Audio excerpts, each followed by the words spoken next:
استثنا اور اس کا دوسرا باب جو 37 آیات پر مشتمل ہے۔ اور جیسے خداوند نے مجھے حکم دیا تھا اس کے مطابق ہم لوٹے پر بحر کلزم کی راہ سے بیابان میں آئے اور بہت دنوں تک کوہ شعیر کے باہر چلتے رہے۔ تب خداوند نے مجھ سے کہا کہ تم اس پہاڑ کے باہر بہت چل چکے، شمال کی طرف مڑ جاؤ اور تو ان لوگوں کو تاکید کر دے کہ تم کو بنی عیسو تمہارے بھائی جو شعیر میں رہتے ہیں ان کی سرحد کے پاس سے ہو کر جانا ہے، اور وہ تم سے ہراساں ہوں گے، سو تم خوب احتیاط رکھنا اور ان کو مت چھیڑنا، کیونکہ میں ان کی زمین میں سے پاؤں دھرنے تک کی جگہ بھی تم کو نہیں دوں گا، اس لیے کہ میں نے کوہ شعیر عیسو کو میراث میں دیا ہے۔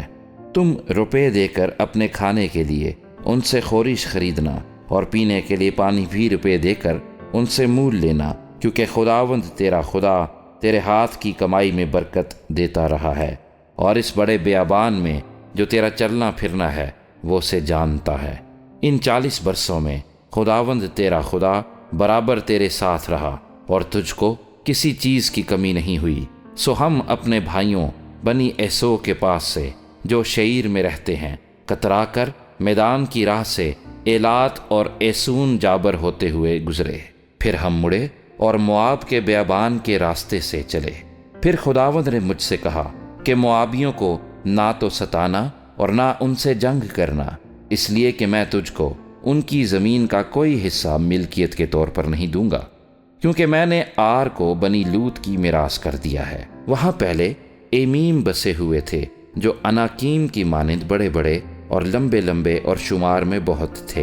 اور اناکیم ہی کی طرح وہ بھی رفائیم میں گنے جاتے تھے، لیکن موابی ان کو ایمیم کہتے ہیں۔ اور پہلے شعیر میں ہوری قوم کے لوگ بسے ہوئے تھے، لیکن بنی عیسو نے ان کو نکال دیا اور ان کو اپنے سامنے سے نیست و نابود کر کے آپ ان کی جگہ بس گئے، جیسے اسرائیل نے اپنی میراث کے ملک میں کیا جسے خداوند نے ان کو دیا۔ اب اٹھو اور وادی زرد کے پار جاؤ۔ چنانچہ ہم وادی زرد سے پار ہوئے، اور ہمارے قادس برنی سے روانہ ہونے سے لے کر وادی زرد کے پار ہونے تک 38 برس کا عرصہ گزرا۔ اس اثنا میں خداوند کی قسم کے مطابق اس پشت کے سب جنگی مرد لشکر میں سے مر کھپ گئے، اور جب تک وہ نابود نہ ہو گئے تب تک خداوند کا ہاتھ ان کو لشکر میں سے ہلاک کرنے کو ان کے خلاف بڑھا ہی رہا۔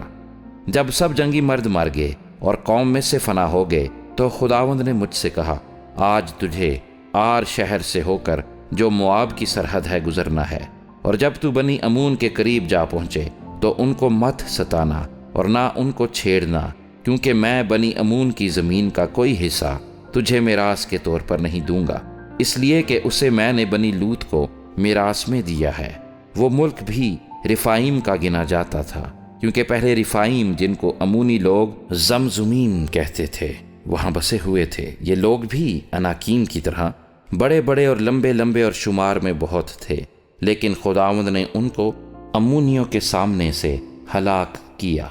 اور وہ ان کو نکال کر ان کی جگہ آپ بس گئے، ٹھیک ویسے ہی جیسے اس نے بنی عیسو کے سامنے سے جو شعیر میں رہتے تھے ہوریوں کو ہلاک کیا، اور وہ ان کو نکال کر آج تک انہی کی جگہ بسے ہوئے ہیں۔